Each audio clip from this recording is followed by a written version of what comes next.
Hi, everybody. This is Adam Elenbaas from Nightlight Astrology. It's December 3rd today, Monday. We're back at it again. Another another good week to come, but hey, it's holiday season. I'm actually like this is easily my favorite time of year. Like it doesn't matter. I'm dealing with a cold right now, and for some reason I could be dealing with just about anything this time of year, and the thought of Christmas still makes me feel like I'm about 7 years old or something. So that's me. But the holidays in general, I think, are like that. They kind of, I don't know, they just lift my spirits. So I'm getting over a cold today, so this will not be your a typical month ahead video. I like to spend more time usually than I'm going to today, just in order to save my voice and get out of my office and start trying to feel better. But at any rate, so the month ahead has a lot of interesting things happening. I've already put out my monthly horoscope columns, which you can read at astrograph.com. I'm going to put that link into the box right now. Go to the horoscope section of astrograph.com, click on the glyph for your sign, and you'll be able to read my monthly column for you for your sun or rising sign. And my monthly sun rising sign videos are also posted on my YouTube channel, so you can check those out. People always ask me, what should I read for? My sun, my moon, my rising sign. The more that I do this, the more that I'm actually convinced that your rising sign is the best. And the basic reason for this is that, and this is so simple, and I don't know why it took me so long to figure this out, because it's very obvious, but it's obviously your rising sign by whole sign houses is going to coincide with your entire birth chart. And another way of looking at transits month by month is to look at how they're going through your natal chart. So when you read for your rising sign, if you're thinking of your chart by whole sign houses, then all of the transits are actually heading through the same exact houses of your birth chart, which is, I think, a pretty close correspondence. And I don't know, for me, the more that I'm reading every month, the more that I'm seeing that my rising sign horoscopes really are a little bit more accurate than my sun sign. Sun sign's like a close second, though, for me. So I was of the mind that if you're born at night, especially in ancient astrology, if you're born at night, the moon would be perhaps the predominating luminary in your chart, which means that reading your horoscopes for the moon sign could also be interesting. I'm less inclined toward that now compared to the rising sign. So for whatever that's worth. At any rate, so lots of stuff in the month of December. Like I said, I can't believe it's already the end of the year. There's every year since I've been doing astrology, whatever December throws at me, or us astrologically, it never seems to dampen my spirits. And I think that's a little bit of the Sagittarian season. There's a little bit of Jupiter in the air. So maybe it's like that for everyone. I don't know. But at any rate, a lot of Sagittarius action going on this month. That's easily the biggest transit of the biggest transit concentration of the month, are planets heading through the sign of Sagittarius. And simultaneously, those planets are making squares a number of different times to Neptune and Mars in the sign of Pisces. So we're going to walk through these things sort of one at a time. Right now, to start the month, obviously at the very beginning of this month, the number one transit that's really, sort of making waves is Venus opposite Uranus, which actually happened on November 30th, just a couple of days ago. But it's still spilling into this month, especially as Venus is now making her way back through Scorpio by direct motion, which means she's going back through the degrees that she went through when she was retrograde back in October and November and so forth. So, Venus is still up to still doing her work this month. In a debilitated sign for her, which is Scorpio. It's a little bit trickier for Venus to do her thing in Mars's sign. You have a little bit more of that steamy kind of, or maybe really sort of conflicted Venus. There's just an edge to Venus this month. So you can watch for that wherever Venus lands in your chart. You know that Venus is sort of, tying up loose ends and delivering some of the deeper messages and teachings that we've been receiving during the Venus retrograde period. So, but the month really begins with Venus, again, just separating from the opposition to Uranus. So, of course, that's a disruptive transit. a lot of people, like, I can't tell you how many Instagram posts I saw, because I don't really use Instagram for astrology right now. I'm trying to have one social media place that's just for actually being a person, not an astrologer. So I tend to just like share pictures of my family life on Instagram or whatever. But on Instagram, there's a lot of astrologers obviously posting stuff. And I've noticed things like just really, really sort of Pollyanna about the Venus-Uranus opposition, which I feel like stems from the fact that sometimes we tend to sort of we tend to whitewash things in astrology to try to make them really positive and sort of user friendly, which is fine. I mean, there's nothing wrong with finding an encouragement or a silver lining, or looking for a way to be positive about things. I like that.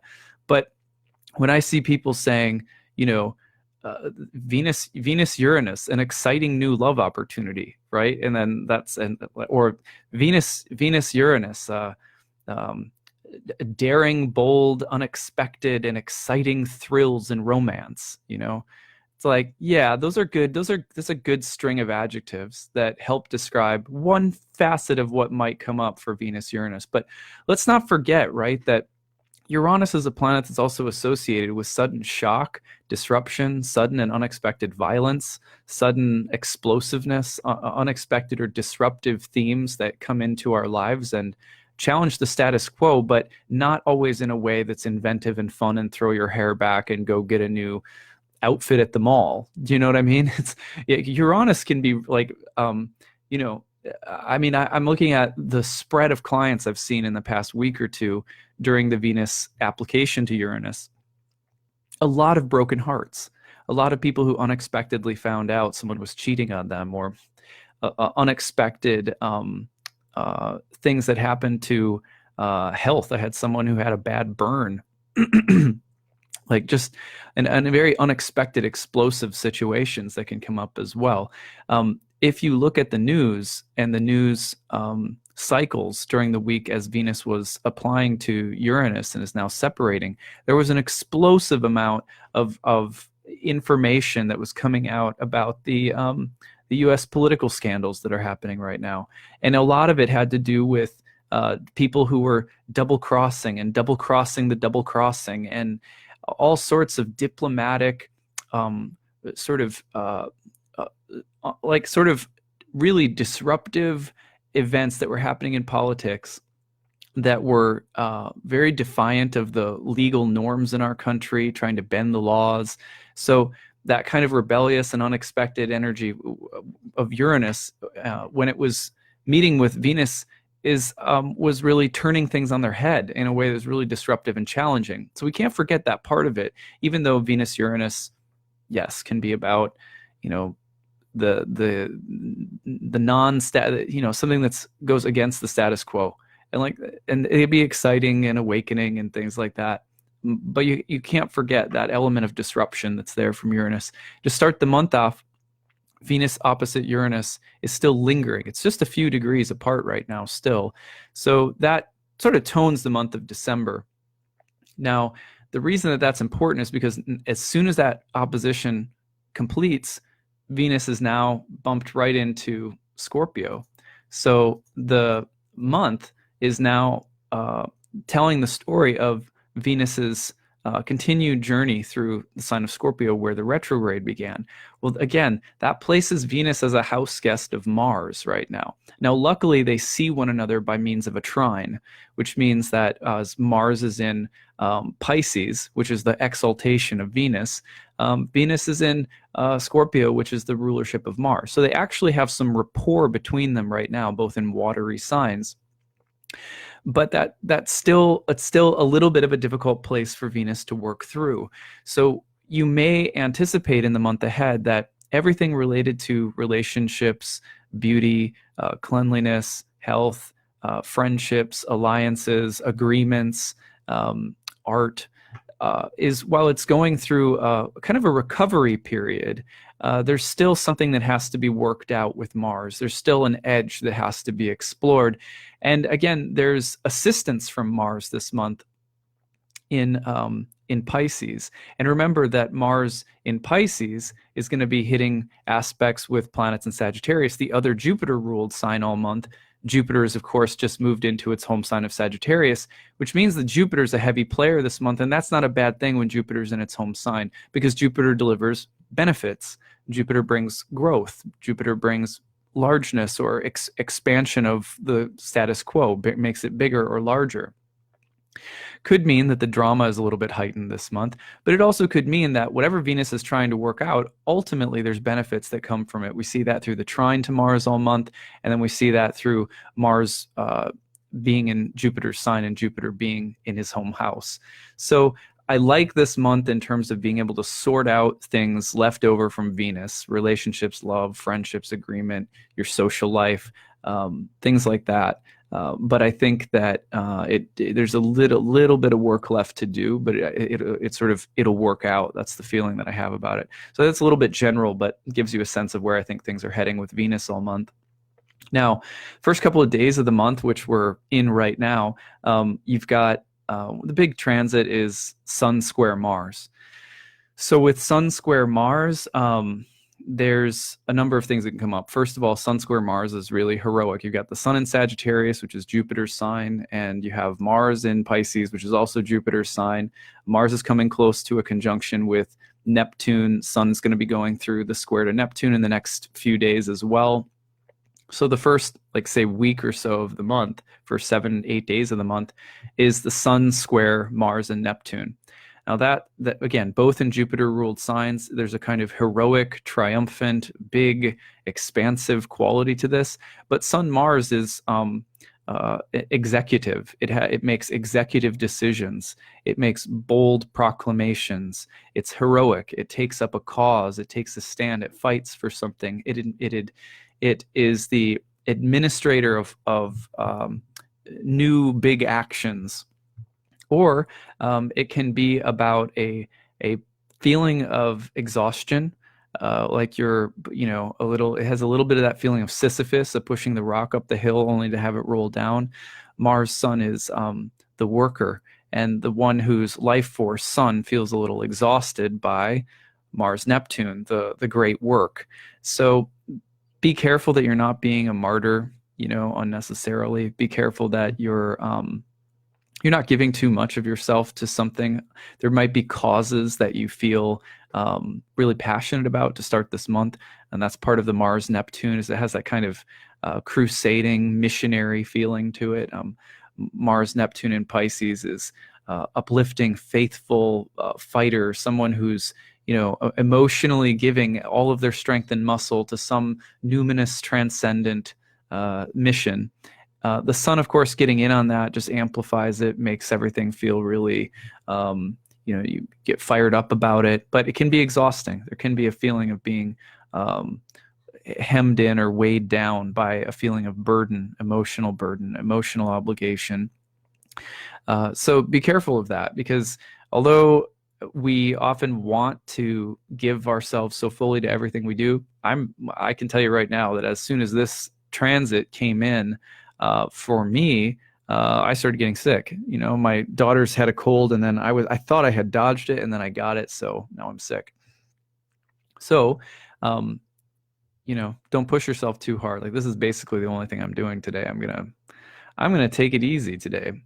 So, the other thing that Sun Mars is can sometimes bring up is also that feeling of a tyrant, someone who gets your goat, someone who really presses your buttons, and it feels like they win in and dominate or succeed in ways that are unfair, or in ways that really bother you, or that make you jealous, or that create envy and vindictiveness.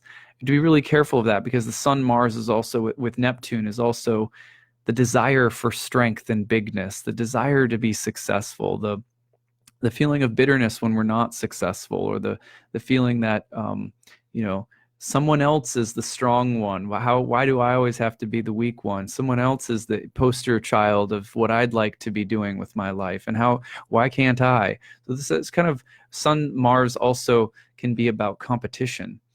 competition and jealousy, especially around images of success.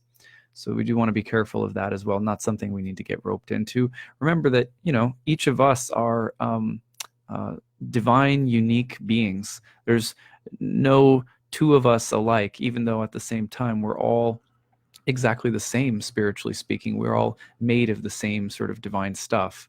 So that's something to keep in mind, that we're each unique right now, and the feeling or need to assert your uniqueness.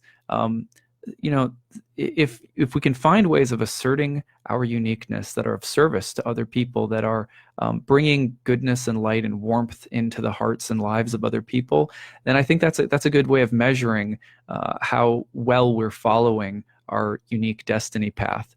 On the other hand, whatever we're doing, if it's about future results that are going to make me personally happy, just remember that every result in this material world, all the material results, go away eventually. They pass out of being and are not the place to hang our hat in terms of happiness. It's how we do things that really matters, and what we create in the hearts and lives and consciousness of other beings that we share our life with. That's important to remember, because this can be a very ambitious transit, this Mars and Sun square Mars and Neptune in Pisces.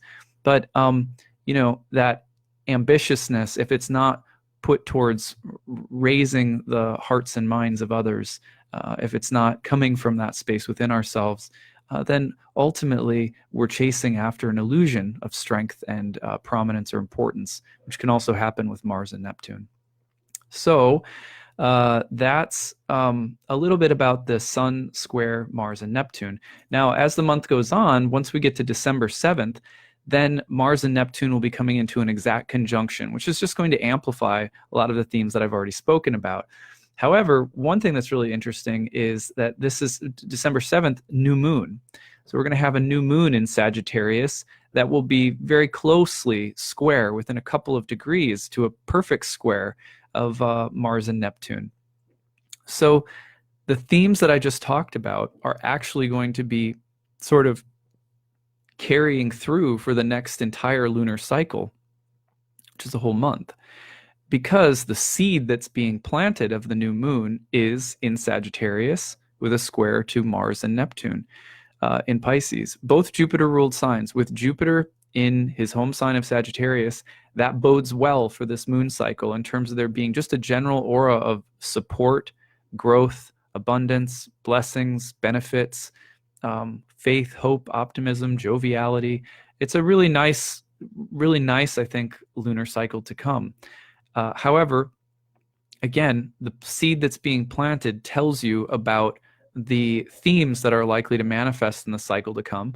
And for a new moon in Sagittarius, a Jupiter-ruled fire sign, you're thinking of a place that's pretty fiery, that's very passionate about what one believes, what one hopes, what one thinks of as true in a larger sense, what kind of mission you're on in life. It's about knowledge, and it's also a sign that has a lot of competitiveness in it. And when you pair that up with the Mars-Neptune signature, you get the holy mission, the holy quest. The sense of self-righteousness can be really big during a moon cycle like this, so that's one thing to be on guard of. On the other hand, the sense of being filled with something bigger than us, to apply your energy to apply your muscle to put your back into, so to speak, is there. And also the renewing effect. I mean, sometimes we go through our lives, and for long stretches of time, the things that we care about, that we feel deeply about, because we're in the trenches of life, just paying bills and doing daily work and, just kind of grinding along, the things that we really care about become like ideas, or like, if you have a Facebook profile or some kind of social media website or something like that, you have your mission or your tagline or something that really represents you and what you're all about, But you know what it's like when you actually put one of those mission lines up, or you're writing the content for a new website, or you're putting something out there on a business card. There's nothing like the energy that you feel when you first do it. You know what I mean? And then you're going through the dredges of life. You're going through your daily rhythms, and those mission statements become flat. they become dry. It's like, yes, that's what I believe, but like I can't talk about it right now, because I'm potty training my kid and I've got a cold and you know what I mean? Like, so the mission statements just get a little dead and flat. And it's not as though sometimes I think we make the mistake of thinking, well, I need a new mission statement. I need a new vision. I need a new cause. I need a new something to feel, triumphant about. A lot of the times, all we need is emotional renewal. We need to press the emotional reset button so that we can start to feel why we're actually doing everything that we're doing in our life. A lot of us have guiding beliefs. A lot of us have guiding principles, things that have guided us to wherever that we are in life. We've had surges of powerful emotions, and we've had dreams, we've had experiences that have shaped us and told us where to apply our energy, but they get muted sometimes by the ongoing maintenance of life, right? But this is a new moon that can be about restoring or renewing your faith statements, your belief statements, bringing them to life. I know, like, this is another kind of bad analogy, right? But just recently, I had my daughter, right? She wanted to help me do some cleaning. So she had the sponge. She had grabbed the sponge, but it was dry, right? And she was really confused, like, it doesn't work. It doesn't work. It doesn't work. And then I had to come over and teach her, like, oh, we have to get it wet first, Well, it's like right now, like a lot of us want to be doing good in the world. We want to be doing service related work, even if it's just the attitude that we bring to the office job we have. We want to be people who meet those things with elevated spirits. But a lot of times we're like sponges that are dry, right? We're dried out.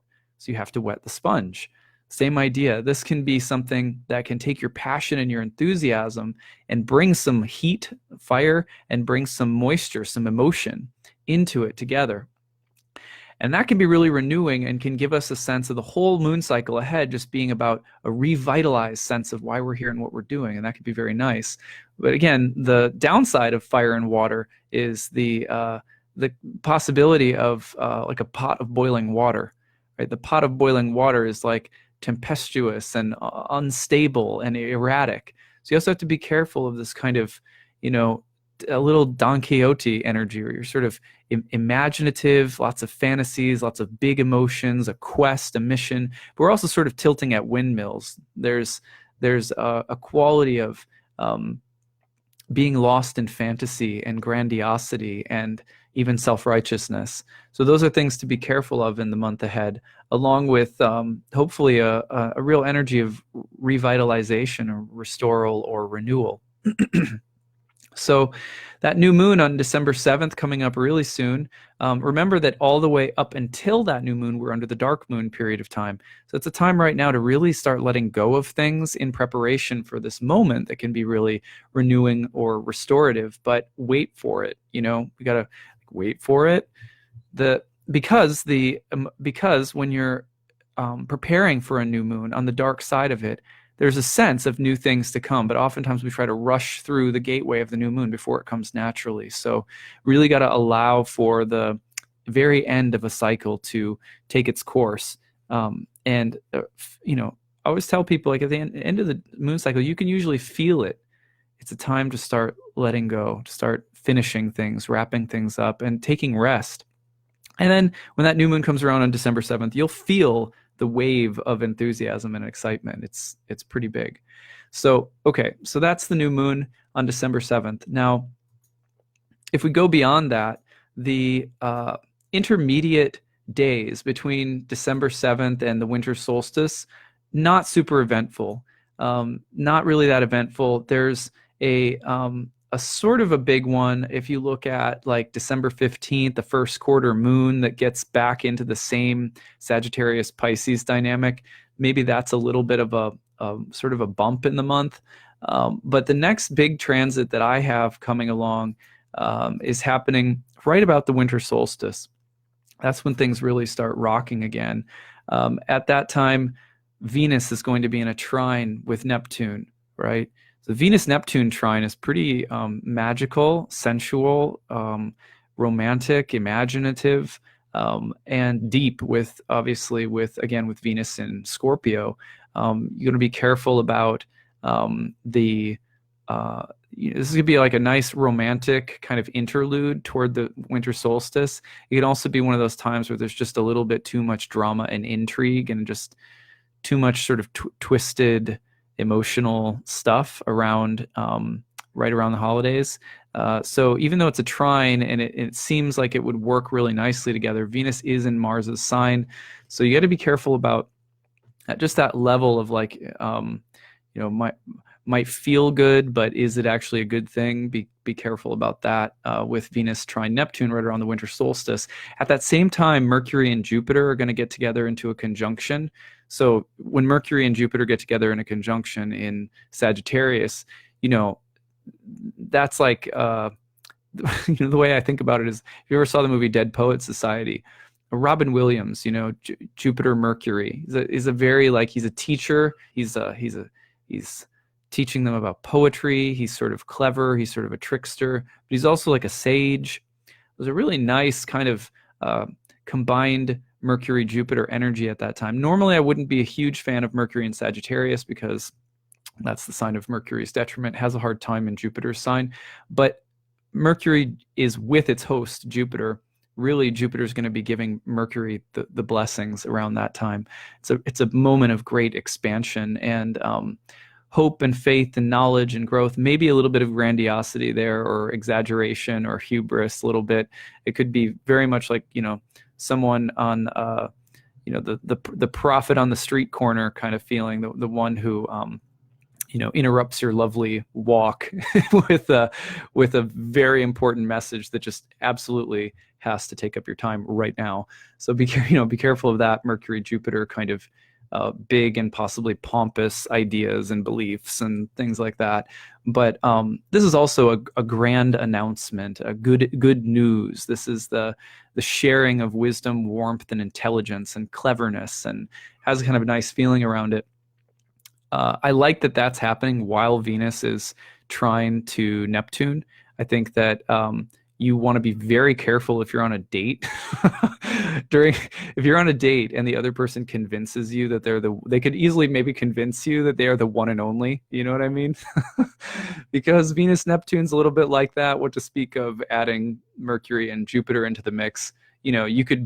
Someone could probably sell you an elephant at that time and you would buy it. So be a little bit careful about that combination of Venus trine Neptune with Mercury and Jupiter together. It's like, hey, you want to make a bad decision? I promise you, it's going to be the greatest thing you've ever done. So be careful of that around the solstice. But yeah, I like the 21st, 22nd, and 23rd for a few other reasons. Actually, back up to the 20th, right before the winter solstice, I almost forgot. The sun is also getting involved in a trine with Uranus. I love Sun-Uranus trines. First of all, I think it's one of the times where you get the best out of Uranus is when there's a trine to Uranus. It's the oppositions and squares to Uranus where that really intense disruptiveness tends to come in. But the trine from the sun to Uranus is awakening, enlivening, exciting, lifting. It's a breakthrough. It's an aha moment. It's an epiphany. It's putting something into action. And with Jupiter, again, in its home sign, and Jupiter being the ruler of the sun at that time, there's blessings. There's a feeling of abundance and bigness. And it has a nice feeling for the end of the year. So I really like it. You have to look out, though, because that sun trine Uranus with Mercury conjunct Jupiter, again, you do have this kind of... you have the missionary motif for the one who's absolutely convicted and on fire about what they believe, which could be cool, but also could be a little over the top and, just a little like, what is the word I'm looking for? Heavy-handed. It could be a little heavy-handed at that time. So you do want to be careful about that. But then I like the 21st, 22nd, 23rd. The sun goes into Capricorn, and then we've got a full moon in Cancer. And while that's kind of like a quick event and not necessarily, I don't really pay attention to solstices and equinoxes as a singular event or moment that's more important of the sun ingressing into other signs necessarily. But this one's big because eclipses are about to happen in Cancer and Capricorn starting next month. So The eclipses happening in Cancer and Capricorn are being foreshadowed by the solstice and full moon that are taking place, which are really sort of like, priming the pump for a lot of water coming through the Cancer, the sign of Cancer in the next year and a half, and really also emphasizing the ongoing lessons of Saturn in Capricorn. So just briefly, we're going to talk more about those eclipses next month in January, but what can you expect from Cancer and Capricorn eclipses?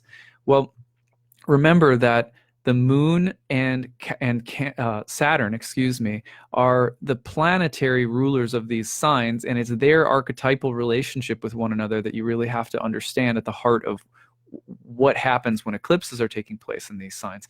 And remember, we just got eclipses in Leo and Aquarius for a year and a half or so, and that also emphasized Saturn, but with the sun. So the sun and Saturn has a lot to do with exerting your sense of specialness or uniqueness in the world, and that which limits or prohibits you from exercising your sense of destiny or purpose. It's about outsiders and it's about insiders. It's about those who belong, who are recognized, and those who stand outside and who are different or left out. A lot of that back and forth. The moon and Saturn, Cancer and Capricorn is a little different. Now, the moon is related to the many. The moon, if the sun is the person who stands out or who is select, like the king or the leader or the CEO or the famous person. And there's a little famous person in all of us, right? We all have a sense of ego or self or something that's select that makes us unique. But the moon, on the other hand, is the city, the populace, the voters, the family, the tribe, the nation, the public. The moon is the masses, right? So the moon has a lot to do with the people, or it has a lot to do with those places in life where we find ourselves as a part of something, not as something standing out, but as a part of something. Sometimes we make the mistake, we make the mistake of thinking that the moon is about emotions. Yes, kind of. The moon can be related to our psychological constitution, to the family that we belong to. It was more traditionally, though, it was related to fortune in the world, meaning what things happen to us in the circumstantial world of the society that we live in, or the community that we're in, or the family that we're born into.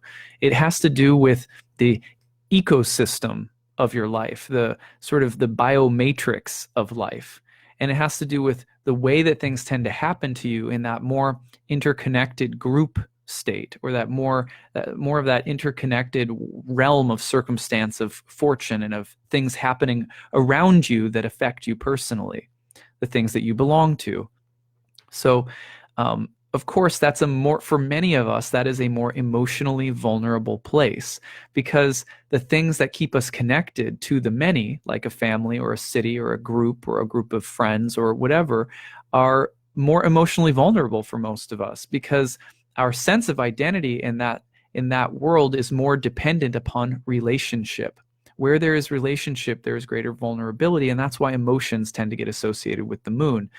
Of course, there's other interesting connections to the moon and emotion, like the moon is, related to the water and the coming and going, or it's related to women and mothers or children, or menstrual cycle, or changing, fluctuating states, which emotions are sort of related to. And you can make other connections, but people overestimate how important emotions are to the moon, when there are also a lot of other things that are very important to think about with the moon. So it's not just, well, you're going to go into a state where your emotions and family life, Cancer, are really going to matter for the next year and a half. Yes, but that's a very superficial, in some ways, superficial level of what's going on with the sign of Cancer and with the moon in general. Where do you belong? Where do you fit in? What is your association with community, with family, with state, with nation, with groups of people? And how do you have a sense of belonging or not? That's very important. On the other hand, Saturn, especially Saturn in Capricorn, a little different vibe than Saturn in Aquarius, has to do with not so much how we stand out, but how we are separate from. It's not, so the sun has a lot to do with how we stand out, how I'm unique, how I'm select, how I stand on high. Saturn has to do with how I am separate from, isolated or removed from. also has more, Saturn relates more to states of loneliness or inwardness in relation to groups or to the public. You can also think about Saturn in Capricorn, especially, as also the kind of unique karmic baggage and difficulties and wounds and sores that we carry in relation to those places where belonging is emphasized, like family or state or the public or groups or peers or, the kind of social dynamics in general. So these eclipses have the power to help us refine our sense of how we exist in the community, in the group, in the tribe, in the family. But on the other hand, we also are going to be going through a period of time where those same kind of old nagging Saturnine wounds are there. How am I separate? How am I different? How am I apart from? Another way of thinking about these, also, you could think about where am I dependent, right? The moon generally related to dependency that we have socially, all different kinds of social dependencies, whereas Saturn is also has a lot to do with independence. Again, not so much in the solar sense of how do I stand out and how am I great and select and unique, but independence meaning how am I self-reliant? How do I carry a burden by myself? How am I, again, apart from and carrying something alone? There is a kind of, sometimes psychologically speaking, Saturn in Capricorn teaches us how to be adults who carry our own individual pains and difficulties and troubles with greater maturity and stick-to-itiveness and discipline and sort of more of a stoic quality, let's say, compared to the moon in Cancer, which sometimes will emphasize how do we allow for others and community around us, people and other people and our groups of peers or whatever, to nurture us, to help us work through things. Where do we find emotional dependence versus emotional independence? Those can be things that kind of come up psychologically for this transit as well. There's a lot more to say about this that we'll say next month. I'm starting to run out of steam myself, so I'm going to start winding this down now and look and see if we have any questions. Those eclipses will be coming through starting next month in January. But again, the 21st solstice and 22nd full moon in Cancer give you a preview of what's to come there. So should be interesting. All right, I'm going to see what kinds of questions there are here, if any. What is my rising sign? It's Taurus. Let's see. Major unexpected purging this weekend and huge thunderstorm last night, rare in December here in Quebec. Interesting. Let's see. Good morning. Someone said good morning. In the process of shutting down my website, no feeling left for the subject. Yeah, there's a kind of like, maybe there's something that needs to be let go of so that a new mission or new vision can come in. And that might be part of this new moon that's coming. Let's see. Good time to stay out of the casinos. Yeah. Any kind of excessive risk-taking behavior would not be great with Mars and Neptune and Pisces. Let's see, especially with, Jupiter as well and Sagittarius. Lots of Jupiter in the air. Sometimes we feel invincible. So, ugh, that Venus-Neptune aspect is not the news a parent of a lovesick teenager wants to hear. Yep, that's right. You're just going to basically put him or her in their bedroom, close the door, and give them a stack of rom-coms, and maybe that'll do the trick. I'm just kidding. All right, issues of will, ambition versus acceptance of fate, destiny, authority, and nurturance. Oh, good. Okay. Certainly feels like the immigration issue will take center stage. Yeah, as well as family karma in general.